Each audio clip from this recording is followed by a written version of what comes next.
तो hi students, आज जो हम चैप्टर करने लगे हैं वो है chapter 8 cell the unit of life. So हम स्टार्ट करते हैं। इसमें पार्ट्स होंगे what is cell, cell theory and overview of cell, prokaryotic and eukaryotics. इसके बारे में हम पढ़ेंगे। When you look around you see both living and non living things. You must have wondered and asked yourself, what is it that makes an organism living? Or what is that an inanimate thing does not have which a living thing has? The answer is the presence, the basic unit of life, the cell in all living organisms. इसका मतलब है जब भी आपने अपने आसपास देखा होगा तो आपको लिविंग थिंग्स भी दिखी होंगी काफ़ी ज़्यादा और नॉन लिविंग थिंग्स भी दिखी होगी। आपने देख के ये ज़रूर सोचा होगा कि ऐसी क्या चीज़ है जिसने इन दोनों चीज़ों को बनाया होगा। तो इसका आंसर है ये सेल है। जिस इसका आंसर है जो नॉन लिविंग थिंग्स है वो तो एटम से बनती है, बट जो लिविंग ऑर्गेनिजम्स है they are made up of cells. The organisms are composed of cells. Some are composed of a single cell called unicellular, and while others like us composed of many cells are called multicellular organisms. इसका मतलब है कि जो एक living organism की body है या वह सिंगल सेल से बनी होती है या फिर वो मल्टी सेल से बनी होती है। जैसे कि जो सिंगल सेल से बनी होती है उन्हें तो हम कह देते हैं यूनिसेलुलर, और जो मल्टी सेल से बनी होती है उन्हें हम कहते हैं multicellular. Multicellular more than one cell से बनी होती है, जैसे हमारी बॉडी जो कि मोर देन वन सेल से बनी हुई है। अब हम पता करेंगे कि सेल क्या होते हैं। Unicellular organisms are capable of independent existing and performing the essential functions of life. एक ऐसा ऑर्गेनिज्म जिनकी बॉडी में सिर्फ वन सेल होते हैं वो यूनिसेलुलर कहलाते हैं। वो अपने जो भी उनकी बॉडी में फंक्शंस हैं और जो भी उनके ऐसे जो उनके फंक्शंस हो जो उनको रोज़ की लाइफ में चाहिए होते हैं, तो फिर उनको परफॉर्म करने में वो एकदम परफेक्ट होते हैं। ठीक है। Anything less than a complete structure of cell does not ensure independent living. ऐसी कोई चीज़, ऐसा ऐसा कोई ऑर्गेनिज्म जिसमें सेल तो हो बट वो बिल्कुल डेवलप ना हो, तो ऐसा ऐसा ऑर्गेनिज्म जो है वो अपनी इंडिपेंडेंट लिविंग नहीं कर पाएगा। पर जबकि एक ऐसा लिविंग ऑर्गेनिज्म जिसमें वन सेल हो, वो बिल्कुल परफेक्ट फंक्शनिंग वाला हो, बिल्कुल उसका स्ट्रक्चर परफेक्ट हो, तो वो इंडिपेंडेंट लिविंग कर सकता है। Cell is the fundamental structure and functional unit of all organisms, all living organisms. Cell जो है वो फंडामेंटल स्ट्रक्चर है और फंक्शनल यूनिट है सभी लिविंग ऑर्गेनिजम्स का।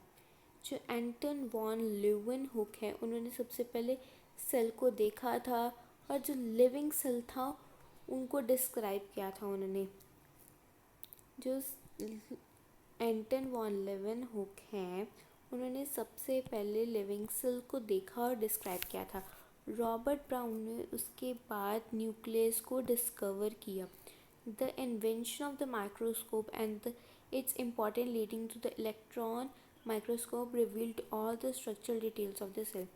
जो माइक्रोस्कोप की इन्वेंशन थी उसने काफ़ी ज़्यादा हेल्प किया था इन सारी चीज़ों को समझने में और इन सारी चीज़ों का पता लगाने के बारे में।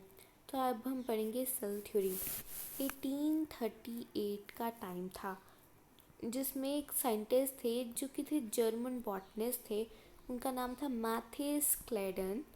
उन्होंने एग्जामिन किया था लार्ज नंबर ऑफ प्लांट्स और उन्होंने काफ़ी ज़्यादा लार्ज नंबर ऑफ प्लांट्स को एग्जामिन किया और उसमें देखा कि प्लांट्स जो डिफरेंट काइंड्स ऑफ सेल से बने हैं जो कि मिल के ये सेल्स हैं और ये मिल के बना रहे हैं टिश्यू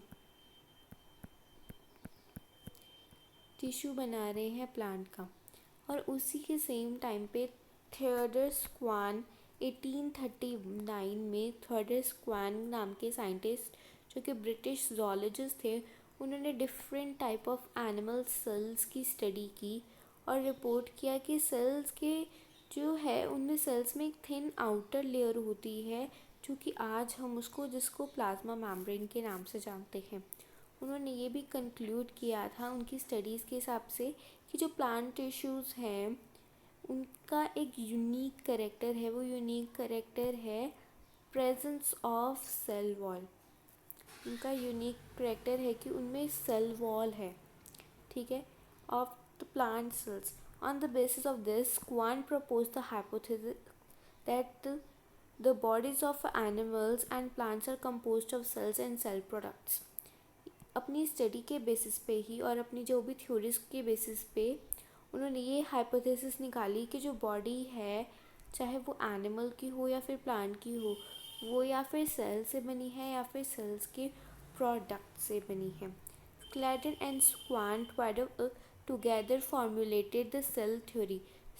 स्क्वांट और स्क्लेटन ने दोनों ने मिलकर सेल थ्योरी दी, पर ये थ्योरी ये नहीं बता पाई कि जो सेल्स हैं वो कैसे फॉर्म होते हैं।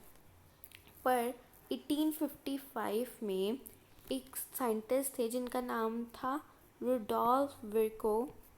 उन्होंने बताया कि जो सेल्स हैं वो प्री एग्जिस्टिंग सेल से बनते हैं। जब सेल डिवाइड होते हैं और उससे न्यू सेल्स बनते हैं, जो कि प्री एग्जिस्टिंग सेल से वो सेल्स जो डिवाइड होके नहीं बनते हैं। उन्होंने ये अपनी लैंग्वेज में बोला था ऐसे, omnis cellula a cellula, मतलब that the cells arise from the pre-existing cells। He modified the hypothesis of Sclerin and Squan to give the cell theory a final shape। उन्होंने मॉडिफाई की थी जो भी हाइपोथेसिस बाकी दोनों साइंटिस्ट ने दी थी, उनको मॉडिफाई किया था और उनको फाइनल शेप में बताया था। और अब जो सेल थ्योरी है वो ऐसे जानी जाती है कि जो सारे लिविंग ऑर्गेनिजम्स है वो किससे सेल या फिर सेल प्रोडक्ट से बने हैं। और दूसरी हाइपोथेसिस ये है that all cells arrives from the pre existing cells. अब हम देखते हैं an overview of sales.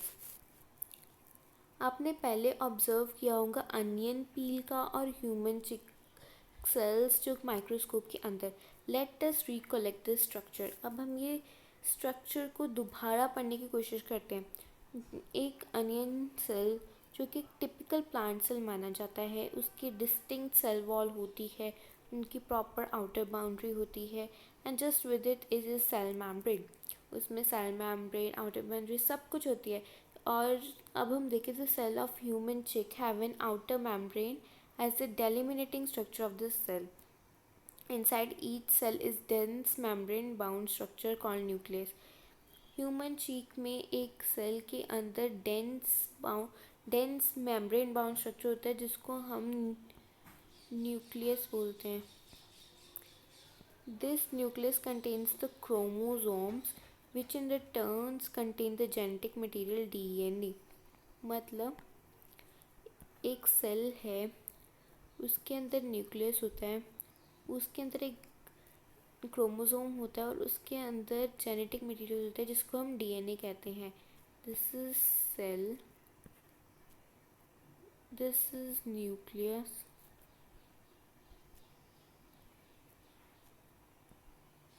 This is chromosome और उसी के अंदर जेनेटिक मटेरियल होता है जिसे हम DNA कहते हैं।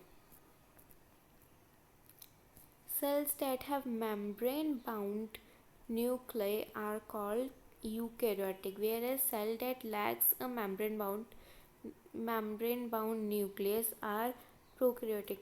मतलब ऐसे सेल्स जिनके पास मेम्ब्रेन बाउंड न्यूक्लिय हो उनको हम यूकैरियोटिक कहते हैं, और जिनके पास मेम्ब्रेन बाउंड न्यूक्लियस ना हो उनको हम प्रोकैरियोटिक कहते हैं।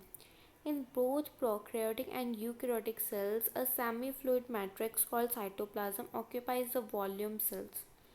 मतलब दोनों ही, चाहे प्रोकैरियोटिक हो चाहे यूकैरियोटिक हो, दोनों में ही एक मैट्रिक्स प्रेजेंट होता है, सेमी फ्लूइड मैट्रिक्स प्रेजेंट होता है जिसको हम बोलते हैं साइटोप्लाज्म।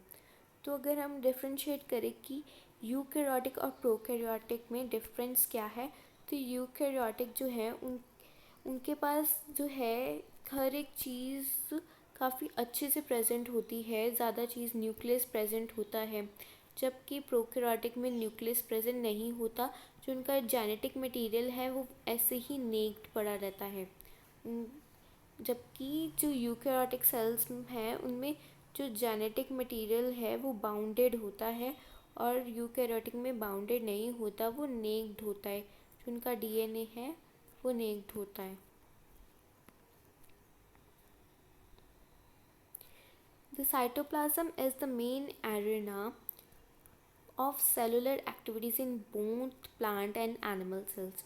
जो साइटोप्लाज्म है वो एक मेन साइट है जो भी सेलुलर एक्टिविटीज़ होती है, चाहे वो प्लांट सेल हो चाहे वो एनिमल सेल्स हो। जो काफ़ी ज़्यादा जो केमिकल रिएक्शंस है वो अक्कर किए जाते हैं साइटोप्लाज्म में, और ये जो साइटोप्लाज्म है वो हेल्प करता है सेल को लिविंग स्टेट में रखने में। Besides the nucleus, the eukaryotic cell have other membrane-bound distinct structures called organelles।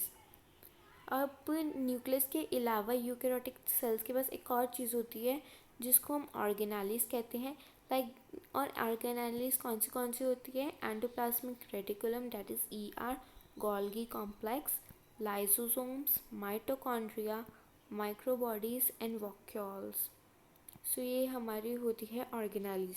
तो prokaryotic cells lack such membrane bound organelles। जो कि प्रोकैरियोटिक सेल्स होते हैं उनमें ये membrane bound organelles नहीं होती। Ribosomes are non-membrane bound organelles found in all cells both eukaryotic as well as prokaryotic। Ribosomes जो है वो non-membrane bound organelles होती हैं जो कि पाई जाती हैं चाहे वो यूकैरियोटिक हो या फिर प्रोकैरियोटिक हो, दोनों में ही पाई जाती हैं। Within the cells, ribosomes found not only in the cytoplasm but also within the two organelles। मतलब जो राइबोसोम्स है वो सिर्फ साइटोप्लाज्म में ही नहीं पाया जाता, पर वो टू ऑर्गेनेलिस के बीच में भी पाया जाता है, जैसे साइटोप्लास्ट क्लोरोप्लास्ट हो गया प्लांट्स में, क्लोरोप्लास्ट हो गया प्लांट में, और माइटोकॉन्ड्रिया और रफ एंडोप्लाज्मिक रेटिकुलम हो गया animals. Animal cells contain another non-membrane bound organelles called centrosome। जो एनिमल सेल्स हैं वो एक और non membrane bound organelle contain करते हैं जिसको कहते हैं हम centrosome, which helps in cell division, जो कि सेल डिवीजन में हेल्प करती हैं एनिमल सेल्स की। Cells differ greatly in size, shapes and activities।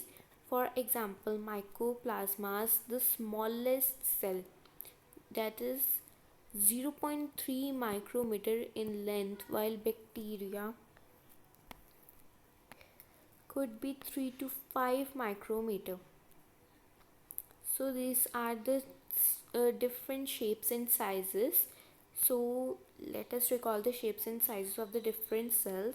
So सबसे पहले हमारे पास है रेड ब्लड सेल्स जिनकी शेप होती है राउंडेड और biconcave. You can see here this is rounded and this is biconcave shape।